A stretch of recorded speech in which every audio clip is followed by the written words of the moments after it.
안녕하세요. 어제 제가 이 영상을, 설명을, 이 영상 내용을 설명을 했는데, 화면 공유 문제가 좀 있어가지고, 어제는 영상을 올리지 않고 오늘, 다시, 어, 그 녹화를 하고 있습니다. 이 내용이, 많은 참조가 되고, 우리가 얼만큼 그, 지금 상황이 어려운 상황인지, 그리고 이거를 소위 말해서 사법당국에서 수사를 하는데 수사 내용부터 해가지고 지금 오늘 설명드릴 내용까지를 다 포함을 하면은 우리가 그냥 가만히 있어서는 안 될 상황이에요. 그래서 제가 그 내용을 좀 설명을 좀 드리려고 합니다. 자, 일단 화면을 좀 공유를 하고서 설명을 드릴게요. 자, 이거.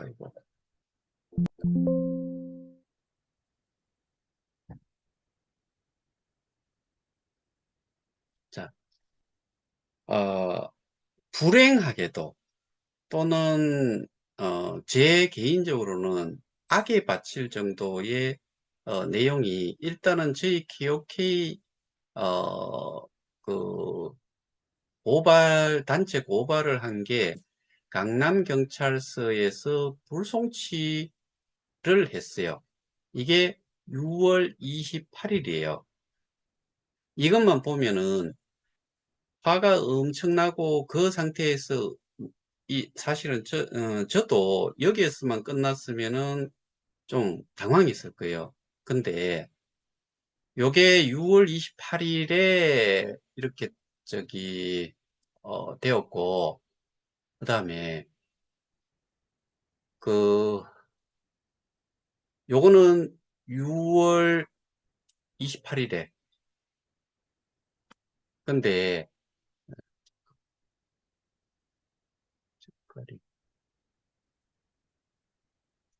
그 6월 28일에 불송치가 됐는 거를 7월 1일에 서울지방검찰청에서 재수사 요청이 들어갔어요. 이게 7월 1일이에요.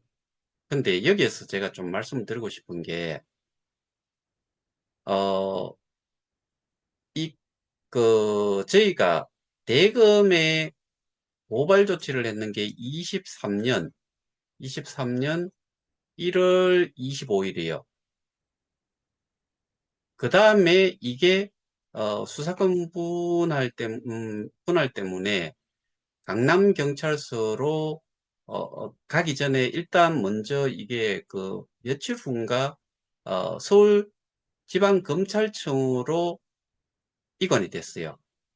거기에서 강남경찰서로 다시 그 이첩을 시킨 게 제 기억으로는 3월 초중순이에요. 초중순인데 이때까지 본래 이게 이첩이 되는 기간을 따지면은 그 행랑으로 간다고 치면은 뭐 한 일주일 뭐 이런 식으로 그 내에는 다 도착할 건데 이 실제로 그 이 사건이 접수가 되도록 하는 데에 시간이 꽤 오래 걸렸어요. 그 기간이 여기 그 서울지방검찰청으로 넘어간 시점이 한 일주일 정도 됐고 여기서 거의 한 달 정도를 그냥 그 사건이 접수가 안 된 상태에서 있었어요. 이게 정말 말도 안 되는 거죠. 이게 일단은 강남경찰서에서 한번 일어났었고 그 다음이 뭐가 또 문제였나 하면은 어, 여기에서 우리가 고발 조치를 한 게, 어, 네 번, 네 차례에 걸쳐 가지고 수사관이 변경이 됐어요. 강남경찰서에 이첩이 된 이후에. 근데 그 네 번의 수사관이 변경이 되면서 첫 번째 하던 사람이 두 번째, 두 번째 하던 사람이 세 번째, 그리고 네 번째, 지금 담당하는 수사관이 결국에는 불송치를 시켰어요. 근데 여기에서 중요한 거는 뭐냐면, 저는 세 번째 수사관이 수사를 할 때 정말 많은 이야기를, 그러니까 이제, 고발자가 정말 괴로울 거다. 피고발자는 모롯의 위주로 갈 수가 있고 어떠한 거를 내놓으라고 해도 내놓지도 않을 거다. 그러니 모든 자료, 그 다음에 설명, 증거 자료에 대한 설명, 뭐 그런 근거 있는 것들을 제공을 해줘야 된다라고 이야기를 했어요. 그래서 마지막에 그 담당한 형사는 2024년 올해 2월 중으로 2월 중에 그 정기 인사 발령으로 인해 가지고 온 것 같아요. 근데 여기에서 저희가 정말 어, 저는 그거를 알죠. 뭐냐면은 저하고는 직접 통화하면서 그런 이야기 없었는데 저희 변호사님 통해서 들은 이야기가 수사권 종결 이야기가 그 시작 단계에서 벌써 나왔다. 그 다음에 울산 경찰청으로 거기에 그 비대위나 다른 한 10개 정도의 고소권이 거기에 있는데 거기로 이관을 해야 되겠다. 뭐 이관을 하는 게 좋겠다. 뭐 이런 이야기가 나왔다는 거죠.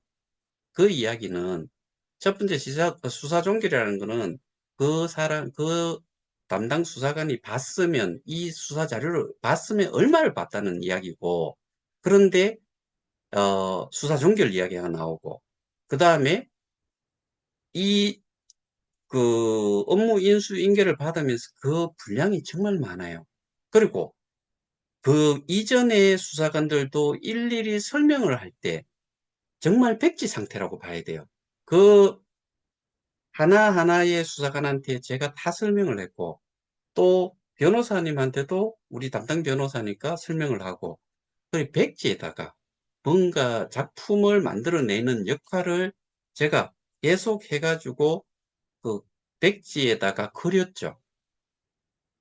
그 그려진 결과를 그러니까 그 백지라는 게 결국에는 이 내용을 듣는 사람인데 듣는 사람이 이해를 못했을 때 이게 희미하게 지금 제가 배경화면을 희미하게 만들어 놨잖아요.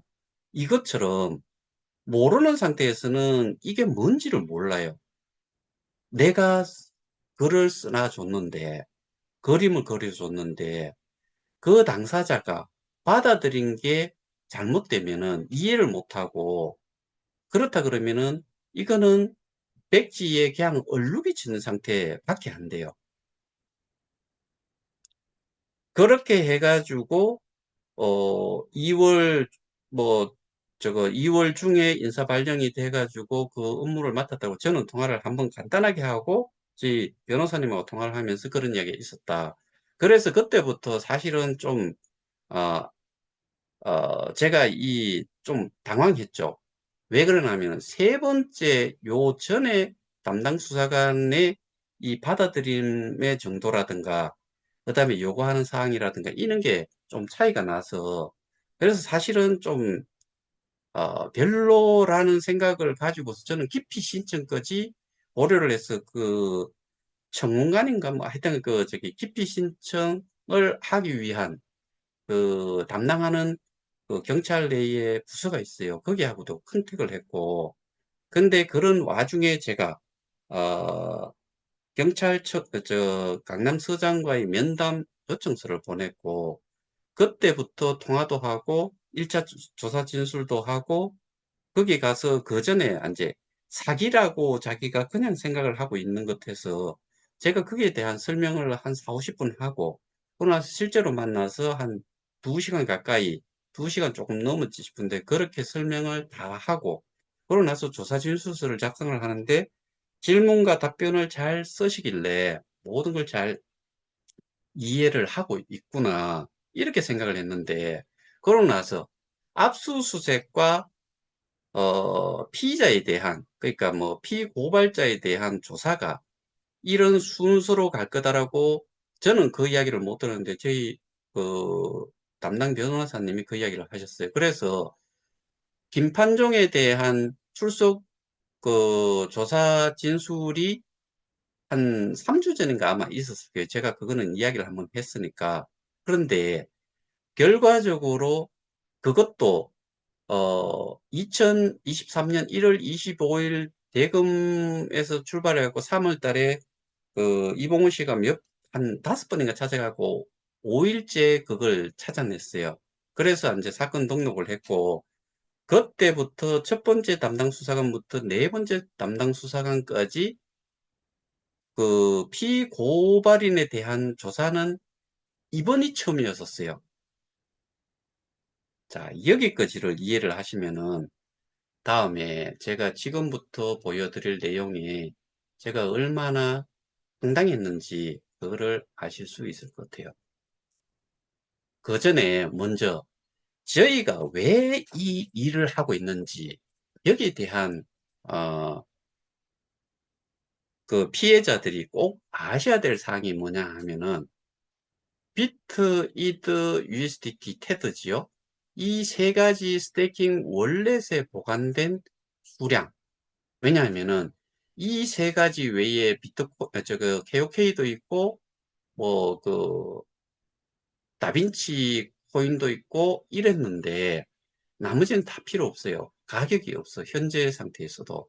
그런데 비트와 이드, USDT는 불변에 가깝도록 스테이블 코인이니까 예전에 1달러나 지금의 1달러는 똑같아요.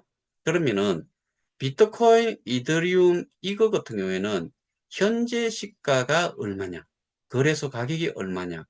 이거를 생각하면은 우리는 이 비트, 이더, USDT를 어떠한 재단 사람이 뭐 스테이킹을 하거나 김판종이가 하거나 송가병이가 하거나 송가병이는 했을 수도 있죠. 그런데 그 사람은 초창기에 한번 하고 나서는 여기에 스테이킹을 할 일이 없죠. 왜냐하면은 뭐 이런 것들을 거꾸로 받아갔으면 받아갔지. 그 초창기에는 교환 시스템으로 해가지고 KOK가 거래소에 많이 상장이 안 돼 있으니 그거를 KOK를 비트나 이더로 교환을 해가지고 뭐 많이 가지고 있을 수도 있죠. 그래서 우리는 이 수단으로 스테이킹을 함에 있어가지고 KOK가 그 당시 거래소에서 매수를 해가지고 스테이킹하기 어려우니까 비트, 이더, 테드로 이거는 국내 거래소에도 다 사용이 되는 거니까 매수를 할 수 있고 이거를 가지고 스테이킹을 할 수 있으니까 그래서 이것들이 모여 있는데 그 수량이 정말 어마어마해요.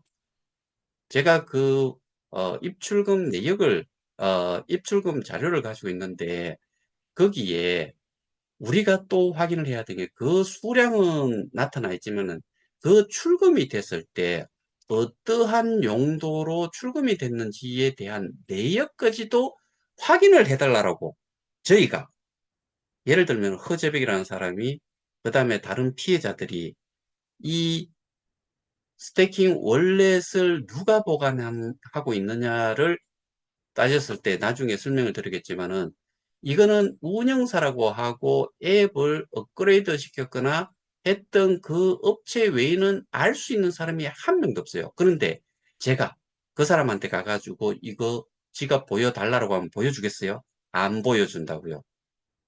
그래서 국 우리가 낸 세금으로 그 공무원으로서 이런 그 불법적인 행위를 한 사람들 또는 조직을 수사를 하고 그거를 검찰로 넘겨서 검찰에서 기소를 해서 그 재판에서 그 형을 집행을 할 수 있도록 이렇게 해달라는 게 그 최초의 역할을 해야 되는 게 수사기관이라는 거죠. 근데 우리가 못하는 부분을 이만큼의 자료를 제공을 하고 증거 자료 또는 왜 이 스테이킹 월렛에 그러니까 월렛이라고 적었는데 스테이킹 어드레스를 누구만 알 수 있는지에 대한 부분을 제가 이렇게 지금 현재 보여드리는 것처럼 PPT 자료를 만들어서 이렇게 슬라이드 쇼로 해가지고 영상으로 설명을 다 해가지고 제출을 해줬음에도 다음과 같은 이런 그 불송치의 그 내용이 이렇게 피사실의 요지와 불송치 이유라고 해가지고 이렇게 띄워놨어요. 저기 불송치를 했어요. 내용을 하나씩 들여다 보자고요. 첫 번째, 여기 보시면은 그 피의자는 2023년 3월경부터 불상경까지 어렵죠. 이 불상경, 뭐 불상 이런 거는 잘 모르는 그런 그 꼭 집어서 어디다 언제다 뭐 무엇이다라고 이야기를 못할 때 불상이라고 하는가 봐요. 그래서 2023년 3월경부터 불상경까지 언제까지 모르는 거죠. 기간을. 고발인 김판종 등 KOK 재단 회원들이 KOK 재단에 지급한 암호화폐를 지급을 하지 않죠. 우리는 스테이킹을 한 거지요. 그 다음에 재단에서 운영하는 앱에 저기 스테이킹 지갑에다가 우리가 스테이킹을 한 거죠. 암호화폐를 관리하던 중. 근데 여기에서 이 말 자체가 어마어마하게 중요한 이야기예요. 암호화폐란, 그리고 스테이킹을 한 게, 이게 그 앱을 개발 또는 유지, 관리, 운영을 하는 쪽에서 그 앱을 운영한다는 의미와 자산을 관리를 한다는 것은 엄청난 차이예요. 예를 들어서 여러분들 뭐 그 사회생활 해보신 분들이 아시겠지만 어떠한 업체가 제조업체가 있다고 했을 때 거기가 전산에 관련된 맨파워가 그만큼 따라가지 못할 경우에 대기업 같은 경우에는 그런 기능이 뭐 그 자회사 중에 그런 전산 시스템을 구축해주는 회사들이 있죠. 근데 우리 KOK 같은 경우에는 재단 여기에는 그런 그렇게 할 만한 그 역량이 안 돼요. 그래서 외부에 용역을 주는데 그 전산 시스템을 깔아준 회사에다가 뭐 예를 들어서 삼성이다. 삼성이라는 회사의 어떠한 전산 시스템을 구축해주는 회사가 들어와 가지고 그 시스템을 구축을 했을 때 그 시스템 구축에 대한 부분이 정상적으로 오퍼레이팅 되도록 운영이 되도록 하는 것만 하는 게 그 용역사죠. 그런데 여기에서 이 말은 뭐예요? 이 암호화폐, 그러니까 스테이킹, 비트, 이더, 테더, 그 다음에 KOK 이런 것들을 관리하던 중 누가? 김판종이. 이게 말이 안 된다는 거예요. 그러니까 피사실 요지에 대한 부분을 그 잘못 이해를 하고 있다는 거예요. 아예 처음부터. 우리는 이렇게 하지 않았어요. 그 다음에 임의로 불상의 전자지갑에 불상의 전자지갑이라는 게 뭔 줄 아세요? 이게 스테이킹 지갑이에요. 스테이킹 지갑. 스테이킹 지갑에 전송하여 회원들에게 불상액 상당의 손해를 가하고 이런 이야기가 아니죠. 불상의 관리하던 중 임의로 불상의 전자지갑에 전송하여 이거는 스테이킹 돼 있던 그거를 우리는 비트 이더 모의금을 아시죠? 거기에 대한 내용이에요. 근데 이거는 소수가 아니고 얼마나 많을지 몰라요. 전자지갑, 그러니까 불상에 모르는 사람의 전자지갑에 전송하여 회원들에게 불상액 상당의 손해를 가하고 여기서 손해가 가해진 게 아니에요. 이거는 아니란 말이에요. 불상액 상당의 재산상 이득을 취득하여 특정 경제 범죄, 가중처벌 등에 관한 법률 위반, 배임으로 뭐 이렇게 표현을 해놨고, 그러니까 여기에서 아예 말이 안 되는 소리를 많이 해놓은 거예요. 그 다음에 피의자는 2022년 3월 3일 개혁회 재단의 회원인 누구 외 26명의 지갑에 암호화폐를 전송한 후 그 사실을 그 사실을 숨길 목적으로 불상의 방법으로 해당 전송 기록을 삭제하여 사전 기록 등위자. 제가 이렇게 설명하지 않았어요. 오입금을 받은 사람은 엄청 많은데, 예를 들어서 그것까지도 이야기했어요.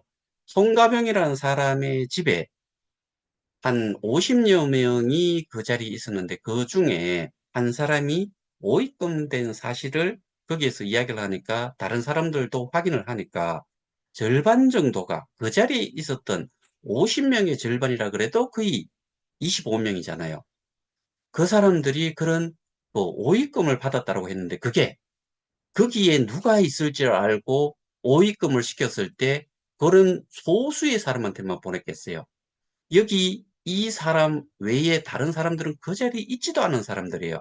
그리고 이거는 요 사람 외에 이렇게 적어놨는 이유는 지금은 기록들을 다 없애버렸고 받았는 사람 일부에 대한 그 증거를, 오입금 사태가 발생이 된 것을 보여주기 위해서 이렇게 증거로 제시를 한다라고 했지 26명이 아니에요.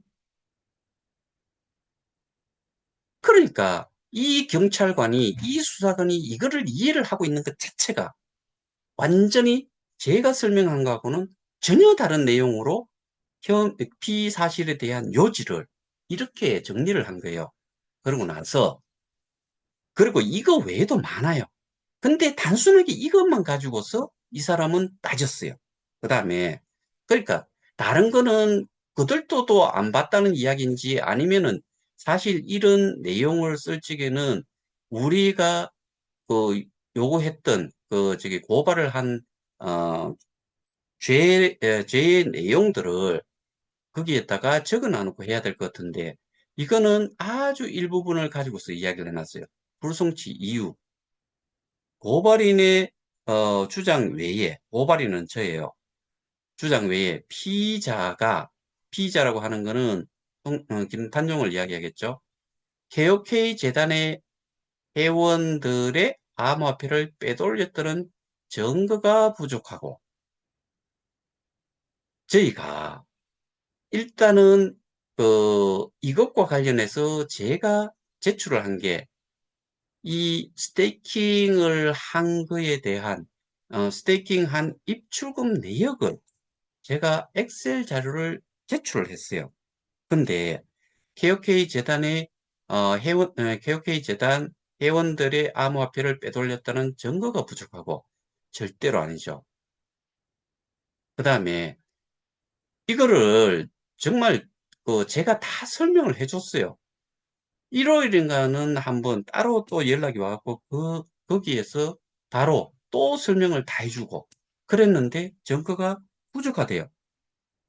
눈으로 보면서 왜 증거가 부족하다고 이야기하는지, 도대체 그 담당 수사관이 어떤 생각을 갖고 어떤 뭔가가 있어가지고 이런 건지, 많은 사람들이 제가 지금 표현을 못하는 그런 생각들을 엄청 가지고 있어요. 오입금의 경우 실제 전송이 되었다면 처리 권한은 회원에게 있는 것이 상식적으로, 이게 맞지요. 오입금을 내가 받았어요. 그러면은 오입금의 경우 실제 전송이 되었다면 처리 권한은 누구한테 있어요? 우리한테 있죠. 회원에게 있는 것이 상식으로 피의자가 임의로 빼간 증거가 부족하고, 이게 뭐예요? 또 말도 안 되는 소리를 하고 있죠. 우리가 그 오입금 받은 거를 다시 보내줬어요? 안 보내줬잖아요. 그 다음에 3월 3일에 오입금이 발생되는 3월 5일에 오입금 되는 거를 회수를 했다라고 공지만 떴죠. 그럼 저거 회수를 누가 했겠어요? 개개인이 하려 그러면은 저는 이게 뭐 1년이 걸릴지 6개월이 걸릴지 몰라요. 딸랑 이틀 만에 이틀 후에 다 이거를 그 회수를 해갔어요. 그렇게 공지가 나왔잖아요. 그거를 제출을 했는데 눈으로 그 제출했는 자료를 눈으로 보면은 확인을 할 수 있는데 그것도 못한 거예요. 그 다음에 피의자가 변작하였다는 KOK코인 거래 내역은 그 출처가 불분명하며 이거는 출처 자체가 결국에 이 내역서를 그러니까 입출금 내역서를 작성을 하는 쪽이 누구냐 그거를 생각하면은 결국에는 이 김판종 이하 사람들 그거를 관리 운영을 하는 사람들이 했는 거지요. 이게 뭔 이야기냐 하면은 일주일간 예를 들면은 비트코인 한 개의 가격이 얼마예요? 이게 두 가지 종류로 돼 있어요. 하나는 어 US 달러로 표기가 되어 있는 게 거기에 비트 이드 AOK USDT 다빈치 이렇게는 한쪽 그 왼쪽에는 그게 US 달러로 표기가 되어 있어요. 반대쪽에 오른쪽에 거기에 보면은 그 같은 USD 저거 뭐고 비트 이드 KOK USDT, 그 다음에 다빈치, 여기에 대한 개수가 표현이 됐어요. 여기에서 왼쪽에 예를 들어 가지고 제가 좀 보면서 할게요. 아이, 일단은 그, 그 내역서를 보여드리면 좋은데 왼쪽 그 로우에는 거기 이제 열에는 비트 이더 테더 USDT가 있고 거기에 대한 그 저기 각각에 대해 가지고 그때 개수에 해당이 되는 금액을 US 달러로 표기를 해놨어요. 한쪽은 여기에 해당이 되는 금액만큼의 개수가 적혀 있어요. 그런데 한 일주일 가량은 여기에 이 US 달러로 표시가 되어 있는 그 숫자와 개수의 숫자가 똑같은 거예요. 뭘 의미를 해요? 이게 10,000달러라고 했을 때 실제로 이 그 US 저거 비트코인이 10,000달러라고 했을 때 비트코인의 개수로 따지면은 지금 한 60,000달러라고 했을 때 요거는 한 0. 몇 개가 되나요? 0. 한 1, 한 4, 5개가 0.12개 정도 비트코인 개수가 되지요. 근데 여기에 뭐라고 적혀 있냐면은 똑같은 숫자가 여기 적혀 있는 거예요. 만 몇 개가 나간 것처럼. 이렇게 돼버리면은 실제로 만을 곱하면은 그 6만 달러에다가 60만, 600만, 6천만 달러가 나간 거예요. 글자의 화면이 안 나옵니다. 아, 지금 안 나와요? 지금은 화면이 아니고 제가 저기 화면을 전환을 좀 해놨어요. 괜찮죠? 그러니까 결국에 그런 부분에 대한 내용이 여기 이거예요. 어, 피의자가 변작하였다는 KOK 코인 거래 내역은 그 출처가 불분명하며 그 출처는 제가 어, 이게 누구한테서 나왔고 그 누구한테 받기 위해서 어떠한 뭐 KOK 5인 리더십이라는 그런 그 거기에 속해 있는 사람이 김판종, 김대우, 박윤성, 최영규, 밀강 사무총장 이렇게 있는 데에서 이 접근 권한을 받아서 했다라고 설명을 했는데 이것도 이렇게 적어 놓은 거예요. 그 다음에 어 고발인도 고발인도 회원들이 스테이킹 목적으로 개혁재단에 전송한 암호화폐의 상대방 전자지갑 검색이 안 된다고 하고, 고발인이 제출한 회원들의 스테이킹 목적 암호화폐 전송 내역에 기재된 전자지갑도 암호화폐 추적 시스템에서 확인이 안 되는 등 피의자의 혐의를 입증할 증거가 부족하다. 이게 뭔 이야기는 하면은, 우리가 스테이킹을 하면은 그거는 요 부분에 대해 가지고 조금 이따가 설명을 드릴게요. 말도 안 되는 소리, 그거를 이것 때문에 제가 동영상도 만들어 갖고 보내주고 뭐 했는데, 자, 일단 여기에 2024년 7월 1일에 서울지검으로 접수한 피의자 김판정에 대한 특경 배임 등 사건 기록을 검토한 결과 재수사의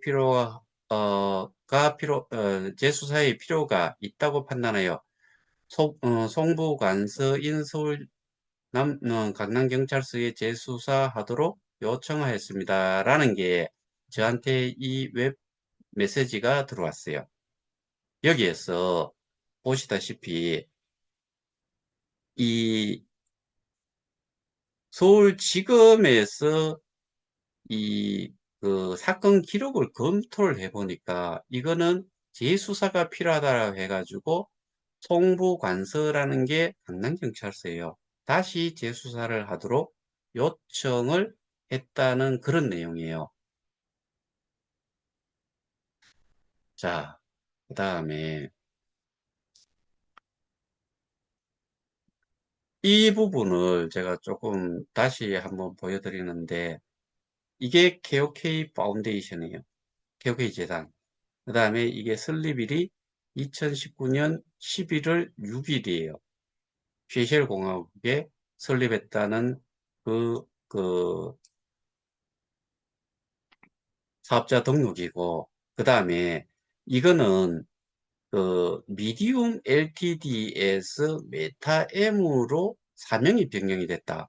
처음에 미디움 파운데이션이라고 하고 갈로 해놨는 게 미디움 LTD고, 우리 공지에 나타나는 거는 미디움 LTD로만 나타났죠. 그러다가 메타M으로 나왔고,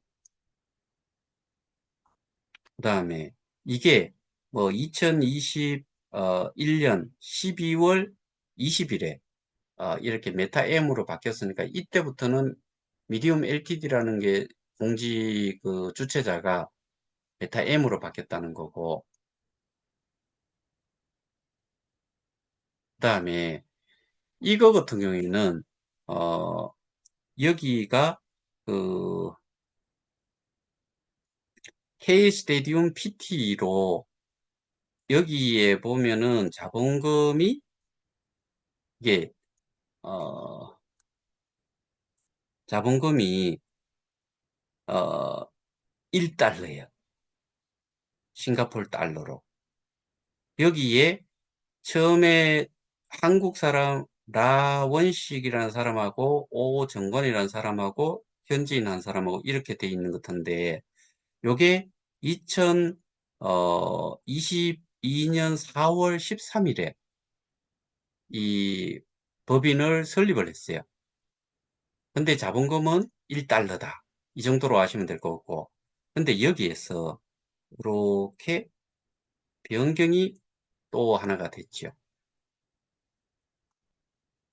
김판종으로. 이게 언제냐? 2022년 12월 15일이에요.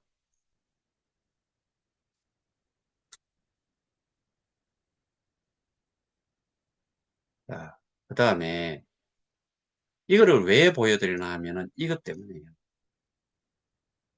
KOK 파운데이션이 재단이지요. 우리가 아는 재단. 여기에 이하의 이 박스 안에 들어있는 이런 법인들이 미디움 파운데이션, 미디움 LTD에서 메타임으로 바뀐 것, 그 다음에 미디움, K스테디움 PTE, 그 다음에 주식회사 크립티드. 여기에 미디움 파운데이션 누구 본 사람 있어요? 미디움 LTD 누구 본 사람 있어요? 메타M 누구 본 사람 있어요? 전부 다 여기에 김판종이라는 이 주식회사 미디움의 임원들, 그 다음에 직원들은 눈에 보이지는 않지만 그 일을 한 사람들만 이 모든 일을 하고 있는 거예요. 그 다음에 K스테디움 PT라는 거는 마찬가지로 지금 이게 운영사로 K스테디움이라는 메인넷의 운영사로 간다고 했는데 현재는 실질적인 K스테디움의 메인넷의 공식적인 법인으로 되어 있는 거고 크립티드라는 데는 운영사라고 이야기를 해요. 어디에? 메인넷의 운영사라고 이야기를 해요. 그러면은 박윤성이라는 사람은 어떤 사람이냐? 마찬가지로 미디움의 부사장이에요. 그래서 김판종과 박윤성은 미덥이라는 거기에서 이 사람이 김판종을 부를 때 어떻게 불러요? 의장님이라고 불러요. 의장님. 그러면은 김판종은 박윤성을 박 부사장이라고 그게 언제까지 그렇게 했겠어요? 최근까지 그러고 있을 거예요. 왜? 여기에서 벗어나지를 못하니까. 근데 여기에 이렇게 돼 있고 여기에 대표이사인데 그 다음에 이런 것들은 아예 이름만 있었을 뿐 이거를 움직이는 거기에 멤버들이 우리 KOK 이것과 계약 관계에서 뭔가를 했다. 아니에요. 이거를 다 설명을 했다고요. 이렇게 이 자료는 제가 경찰한테 보여주기 위해서 그 만들었던 자료예요. 이거는 제가 아주 간단하게 뭐 한번 보고만 넘어갈게요.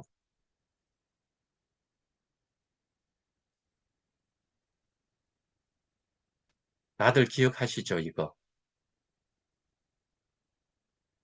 다시피 되어 무척 기쁘고 반가운 마음으로 이렇게 이거예요. 인사를 드리게 되었습니다. 그러니까 사실은 그 우리한테 이런 어떻게 보면은 우리는 모르는 그런 사람들이 여기에서 모든 짓을 지금 하고 있었다. 그 다음에 제가 이게 뭐 좀 조작이 좀 큽니다. 있어.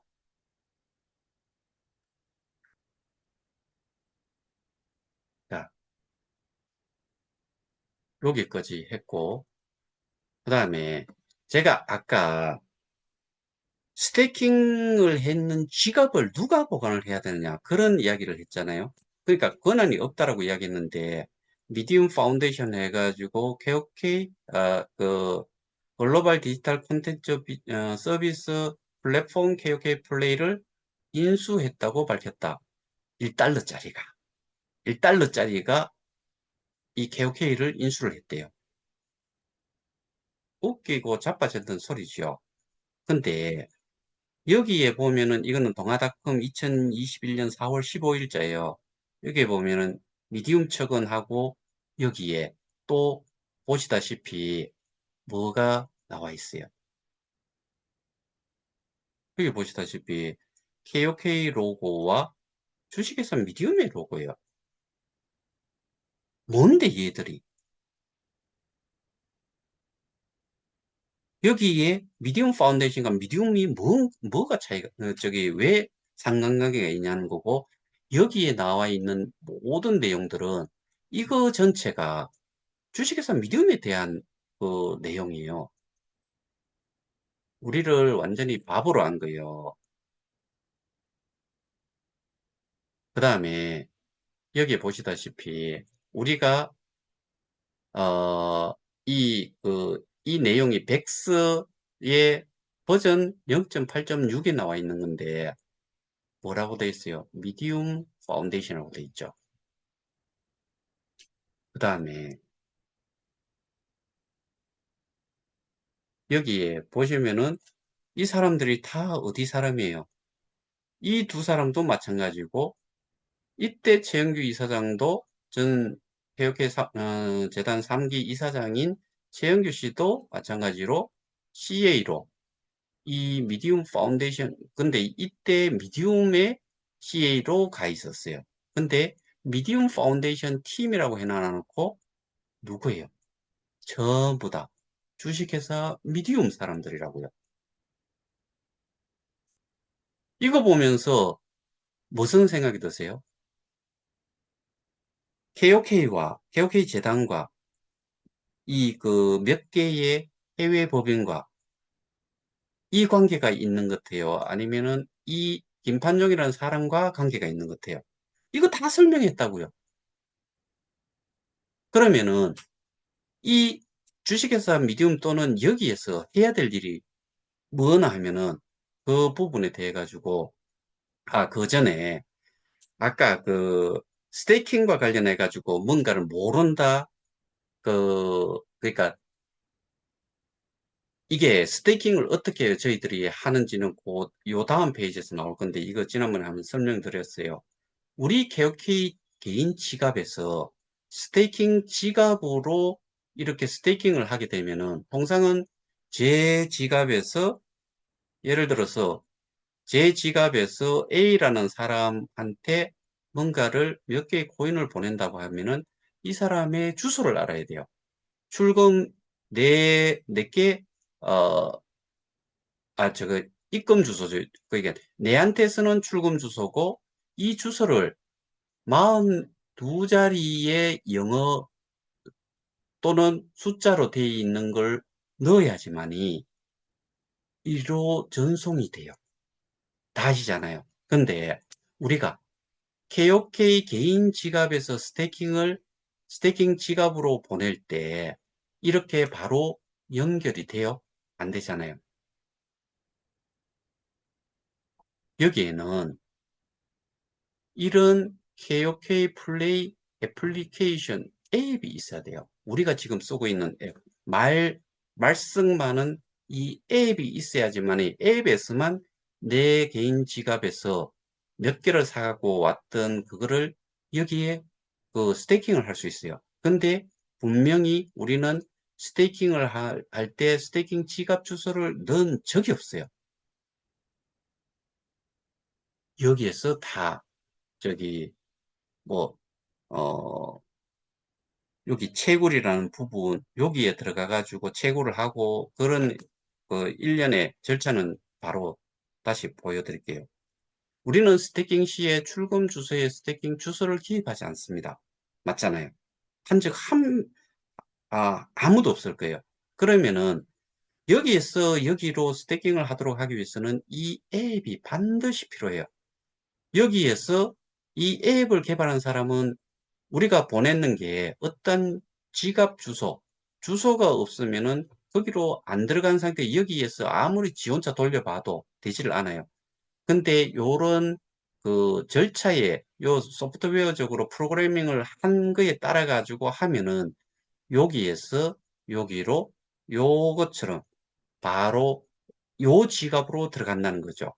이거를 설명을 해줬는데 그러면은 아까 그 경찰관이 쓴 내용은 내가 이더스캔이든 뭐든 가지고서 이 스태킹 지갑을 확인을 못한다. 이 이야기를 한 거예요.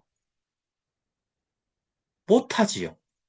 그리고 이거는 데이터베이스로 움직여가지고 이렇게 들어갔기 때문에 그쪽에서 이야기하는 추적기를 통해 가지고 확인을 할 수가 없어요. 근데 중요한 거는 여기에서 이 스테이킹 지갑은 이더스캔 상에 반드시 존재를 한다. 근데 이 존재를 하는 것 자체를 우리는 찾을 수가 없다. 추적기를 돌려도 이게 익명으로 되어 있기 때문에 어느 누구도 이렇게는 못 찾는다. 그러면은 이 스테이킹 지갑에 대한 주소를 알 수 있는 사람은 누구냐?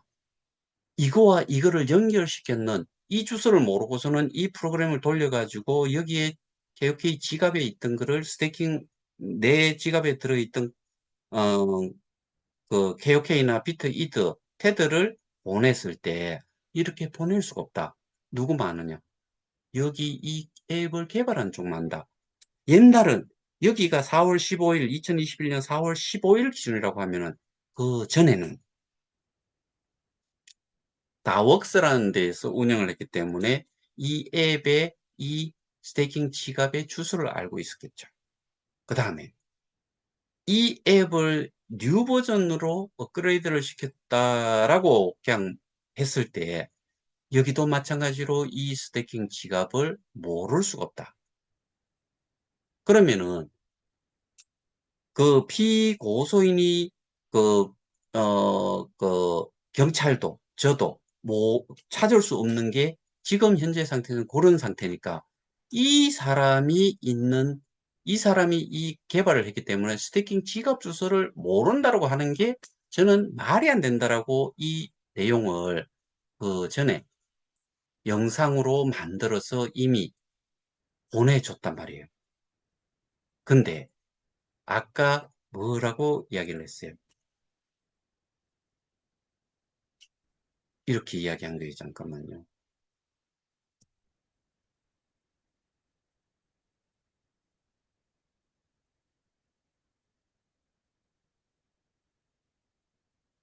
여기에서 고발인이 제출한 회원들의 스태킹 목적 암호화폐 전송 내역이 이게 아니고 고발인도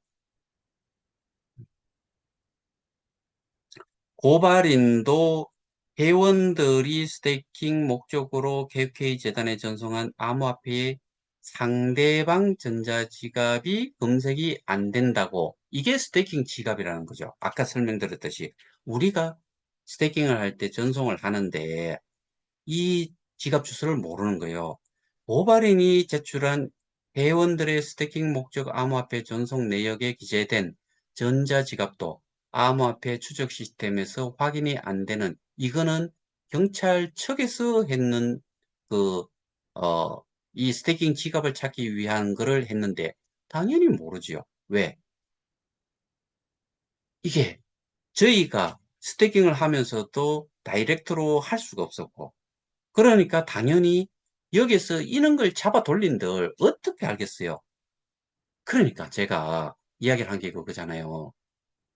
답답해 미치겠어요. 이런 거 보면은 이게 경찰이 할 수 있는 일의 그 역량의 전부인가 싶은 게, 자, 이 그 다음 페이지에 순서 스태킹 하는 거를 이거를 그 어떻게 하는지를 우리가 개인 지갑에서 스태킹 지갑으로 바로 이 지갑 주소를 넣어 가지고 했는지 안 했는지를 보여준다는 거는 이 앱을 개발한 쪽에서 이 절차에 따라서 스태킹을 한다는 것을 보여드리기 위한 게 다음 페이지에 있고, 이 의미는 미디움이 개발 및 운영하고 있는 프로그램상에서 실행된다는 것을 증명한다. 결국에는 이거를 개발한 쪽에서 이거와 이거를 연결을 시키는 것 자체를 못하면은 여기에서 여기로 보낼 수가 없죠. 그러면은 다른 한 라인을 만들어야지요. 그러므로 스태킹 주소 지갑을 모른다는 것은 기술적 상식적 답변이 될 수 없으며 부인을 하는 것이지 모를 수는 없습니다. 라고 이 내용을 전달을 한 거예요. 영상을 만들어서. 그러면은 예를 들어서 이거를 제가 우리가 스태킹을 하는 그 순서를 다시 한번 빠르게 지나가면서 해볼게요. 우리가 처음에 K뱅크 농협 같은 데다가 국내 거래소와 연결이 되어 있는 그런 쪽에다가 입금을 최초는 48시간, 그 다음에 한 번이라도 한 사람이 추가로 할 경우에는 24시간 기다리는 시간이 필요해요. 이 시간이 끝나고 나면 국내 거래소로 그 5대 거래소로 보내면은 원화를 출금을 하면은 여기에서 이제부터 저희가 드론을 살 수 있고, 예를 들어서 인도닥스다라고 하면은 그 이거와 똑같이 해가지고 그 인도의 그 인도닥스 거래소로 원화가 아니고 거기가 뭐 예를 들어서 루피다.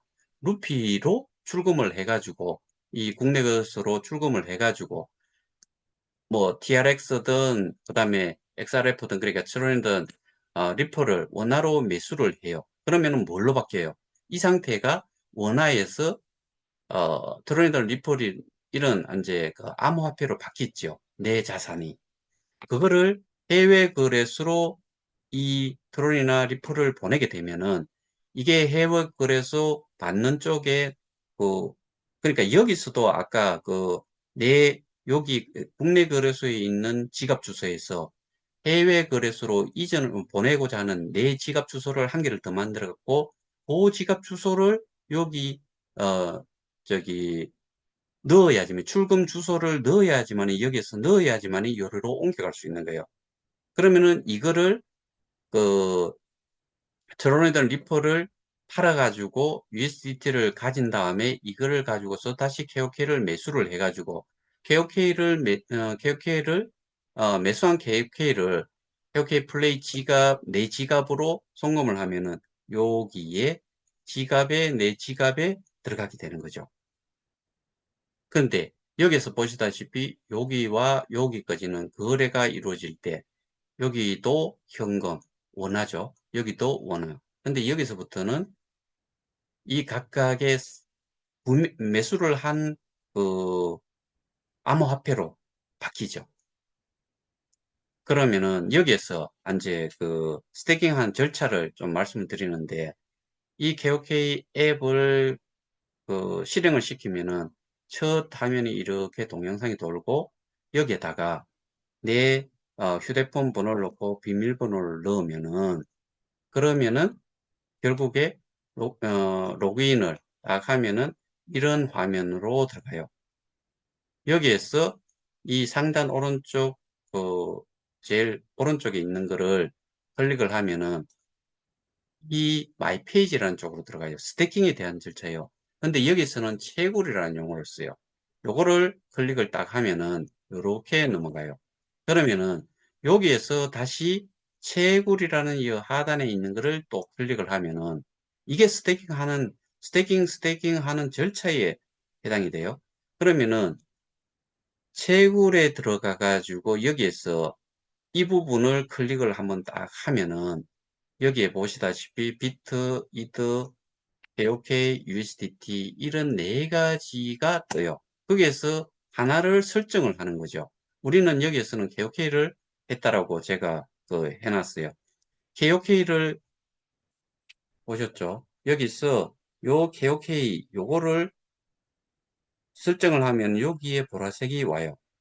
그렇게 되면은 이거를 어 그 KOK를 설정을 했으니까 여기에 나와 있고 수량을 여기에서 클릭을 하면은 이런 페이지가 나와요. 근데 여기에 제로 상태인데 저는 이거를 캡처를 떠서 좀 설명을 하기 위해서 했는데 여기에다가 이 금액의 10%를 이 개수의 10%를 할 건지 25%를 할 건지 50%를 할 건지 그거를 설정을 여기서도 할 수 있고 아니면은 여기서는 5, 0, 0 하면은 500 KOK를 설정을 이렇게도 할 수 있어요.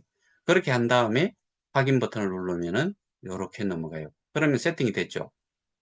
KOK를 스태킹을 할 거다. 500개를. 그래서 여기에 클릭을 하면은 채굴하기를 하면은 결국에 채굴이 시작이 되고 이거를 채굴이 됐는지 안 됐는지를 확인을 하는 게 요 중간에 있는 거예요.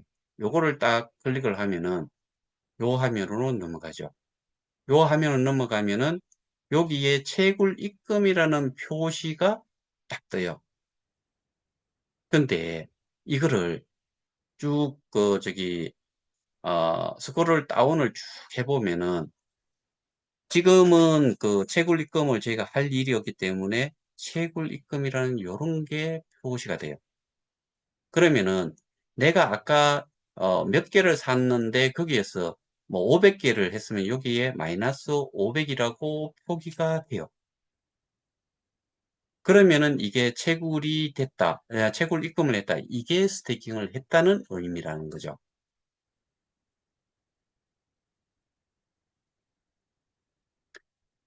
이거는 제가 다른 걸 설명하기 위해서 했던 건데, 그러고 나서 여기 다시, 어, 상단 오른쪽, 제일 오른쪽에 있는 거를 클릭을 하고 들어가면은 다시 여기에 채굴로 들어가고, 채굴로 들어가면 현재 교환 자산이라는 여기에 기존보다도 훨씬 많은 금액이 여기에 올라와 있을 거고, 그 다음에 여기 보시면은 시작 및 갱신이라고 돼 있는 거 있죠. 요게 그 날짜로 여기에 그 요게 이제 스태킹 되는 건데, 스태킹 여기 표기는 $달러로 표기가 돼요. 플랫폼 가격을 개수만큼 곱해가지고 여기에 표시가 돼요. 그리고 그 표시가 그 스테이킹이 되는 날짜가 갱신일이 되죠. 저 같은 경우에는 여기 추가로 했을 경우에는 처음 하면은 시작일이 될 것이고, 그러면 그 날짜가 뭐 2022년 12월 1일 뭐 이런 식으로 표현이 되는 거죠. 자, 이거를 넘어서 이제 아까 KOK의 자산, 그러니까 스테이킹 자산을 누가 가지고 있어야 되느냐, 그거를 또 따져봐야 되잖아요. 여기에서 보면은 이 그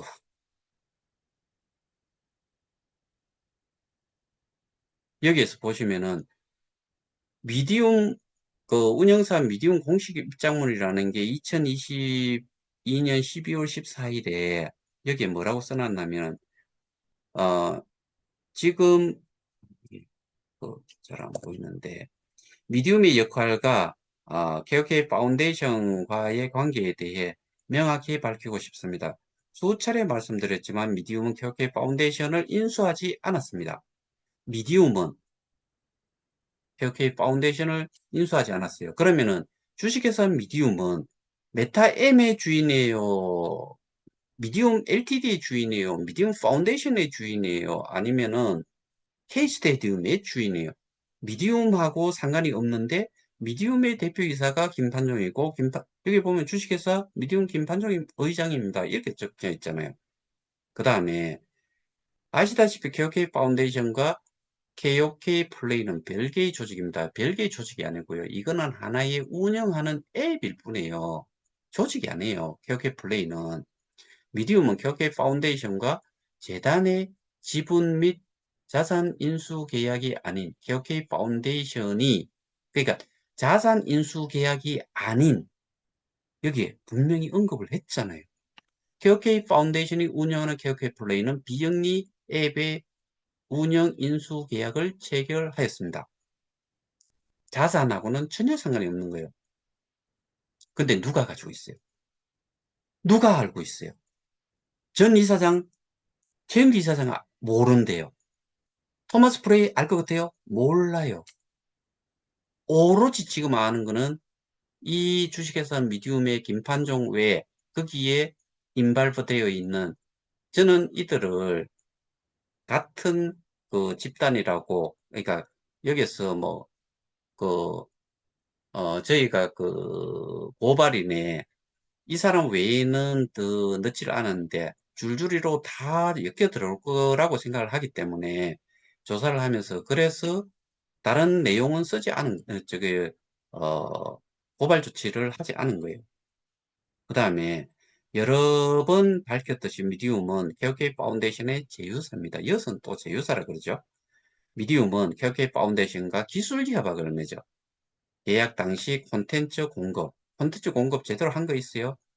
이거 지금 뭐 별반 차이 없고, 쇼핑몰 날려놨고, 메인넷 개발을 약속했고, 메인넷 만드는 거하고, 그러니까 현재는 K스테디움 메인넷을 개발하여 운영사로서 운영을 대행하고 있다.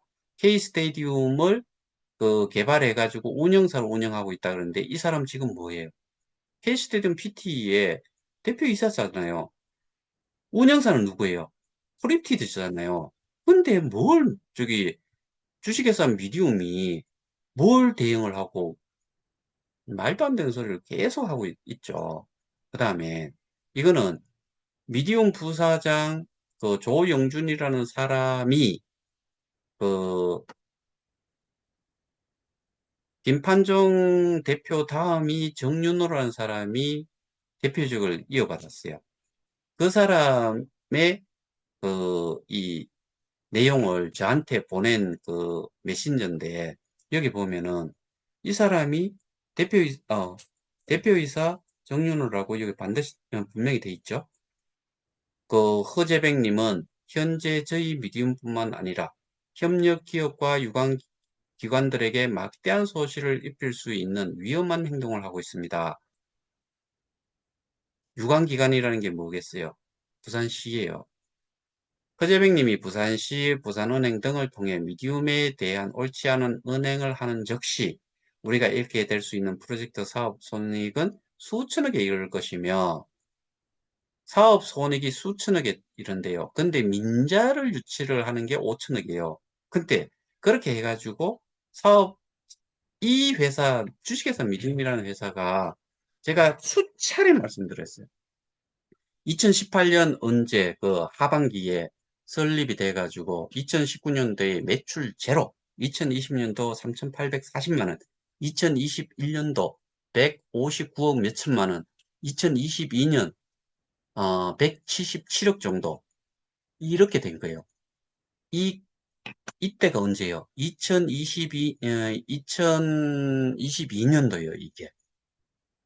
그러면은 이 회사가 가지고 있는 매출이 그거라는 이야기죠. 그러면 수천억의 그 손해를 볼 수 있다, 손실을 볼 수 있다는 표현을 했는데 말도 안 되는 소리죠. 미디움은 기존 KOK 재단과 체결했던 플랫폼 구축 계약을 완료하였으며 플랫폼 구축 계약이래요. 미디움은. 아까는 뭐라 그랬어요? 아니잖아요. 이거하고 다르잖아요. K스테디움 메인넷의 유지 보수 K스테디움 메인넷의 유지 보수 업무에 대한 용역 업무를 수행 책임만을 가지고 있다. 또 다른 이야기잖아요.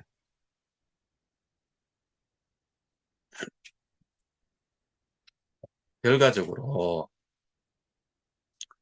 제가 드리고 싶은 이야기가 수사기관이 수사를 함에 있어가지고 이해도 못하는 상태에서 불송치라는 것도 하고 불송치를 함에 있어서 불송치의 내용 그 이유라든가 요지도 이해를 못하고 써냈는데 그리고 2023년 그때부터 해가지고 네 번의 경찰이 담당 수사관이 바뀌었는데 업무 인수를 했다라고 치가지고 그거를 이해를 하는데 시간이 얼마가 걸릴 거며 우리가 그 고발자가 고발을 한 내용에 대해서 얼만큼 이해를 하고서 그걸 가지고서 피고발자를 불러가지고 조사를 하고 피고발자한테 요구를 해야 되는 내용들이 뭐가 있는지를 확인을 하는 기간이 얼마나 많이 필요하고 그 다음에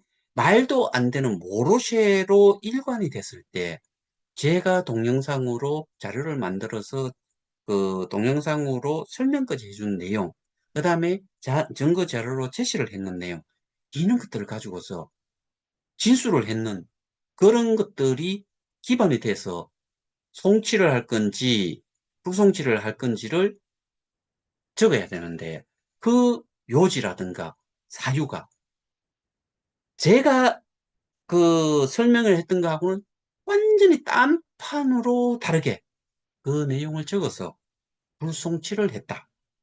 그리고 단 한 번에 그 얼마만큼의 시간 동안 그거를 확인을 했는지 모르겠지만 사실은 저희가 플랫폼 가격 없어지고 그 다음에 오입금 그 다음에 저 뭐고 그 우리가 저희가 입출금 내역 제출하고 그 스테이킹 지갑을 찾는 이런 부분들에 대한 모든 것들을 제대로 조사도 하지 않은 단 하루 만에 단 하루 만에 그게 다 정리가 된다고요.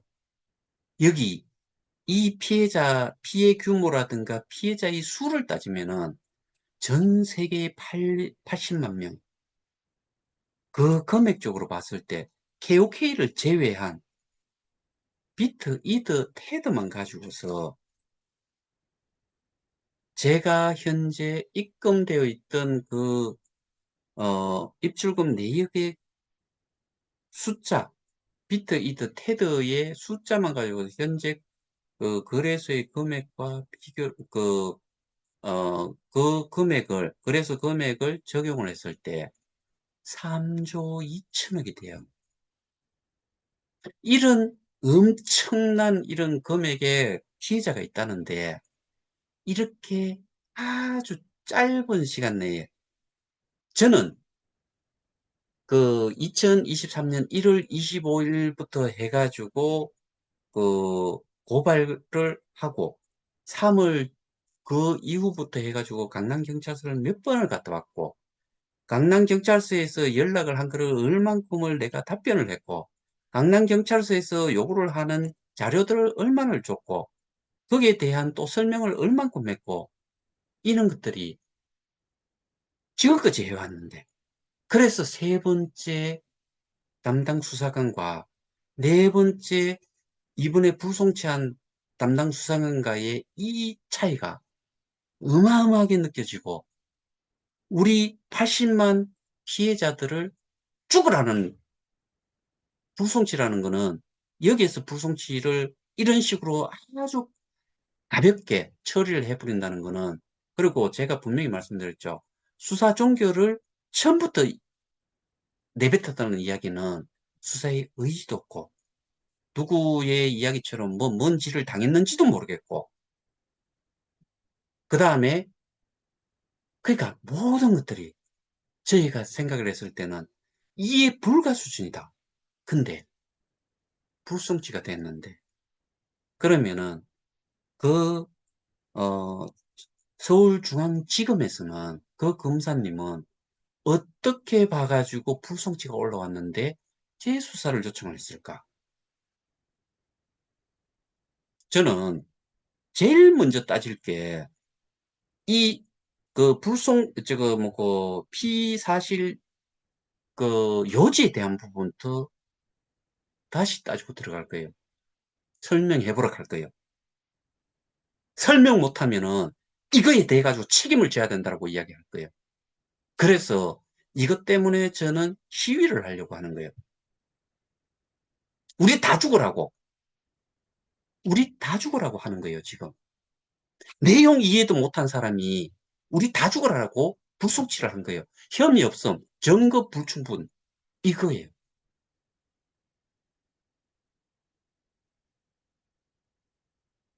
제가,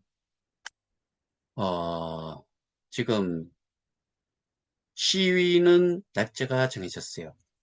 그 시위 날짜를, 제가 오늘 어떤 분의 도움으로, 시위가, 정해졌어요. 날짜가. 그 신고가 완료가 됐어요. 제가 그거를 한번 보여드릴게요.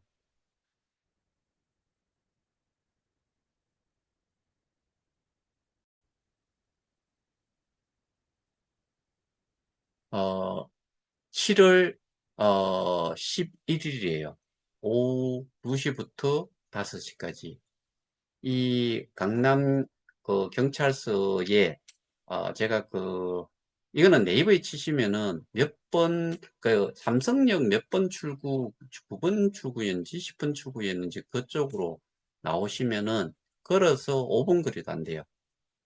그래서 이번에 정말 많은 분들이 꼭 좀 참석을 좀 해 주시기를 부탁을 드립니다. 제가 저 좋다고 하는 거 아니에요. 착각들을 말았으면 좋겠어요. 제가 이 시위를 하니까 허재백이라는 사람을 돕기 위해서 참석을 해야 된다. 그게 아니에요. 지금 설명드렸던 것처럼 이런 어마어마한 위기 상황을 한번 겪었잖아요. 그런데 검찰 쪽에서 거꾸로 파악이 됐다라고 보는 거죠. 그러니까 그거를 수사를 제대로 좀 할 수 있도록 해야 된다. 그러려 그러면은 저도 피해자고 여러분들도 피해자면 다 같은 동등한 입장인데, 하나가 가가지고 하는 거냐? 지금 제가 나머지 일들은 저 혼자 하는 게 차라리 나아요. 그런데 이 부분에 대해 가지고는 시위에 대해서는 원래는 하나하나 전부 다 개개인의 피해자들이 모여가지고 다수가 되고 거대하게 이 울부짖음이 나와야 되는 거예요. 이게 저조차고 하는 거 아니에요. 당연히 저도 포함이 되고 여러분 개개인들도 이 피해를 수사를 공정하게 그 다음에 저는 이거 정말 부실하게 수사를 했다고 생각해요. 부실 수사라고 생각해요. 그래서 이 부분에 대해서 여러분들도 제가 모든 걸 설명하고 그렇겠지만 여러분들이 거기에서 제가 내뱉는 말이 여러분들이 내뱉는 말과 똑같은 그런 그 하나의 그 우리의 그 표현을 한번 하자는 거예요. 거기에는 분명히 언론사들도 아마 뭐 모르겠어요. 뭐 제가 강남경찰서 갈 때마다 본 거는 언론사 차량이 몇 대씩은 기본적으로 계속 보였어요. 그래서 그런 시위를 했을 때 뭐 그 언론 기사들 언론사 쪽에서도 취재를 나올 수도 있어요. 이거는 알리는 게 정말 중요해요. 저는 사실 오늘 좀 전에 아니고 오후에 그 서울시경청장에게 면담 요청서를 제가 대화방이라는 데다가 올렸어요. 그래서 어, 받았는 게 여기 보면은 182로 받았는데 청장과의 대화방 민원 접수되었습니다.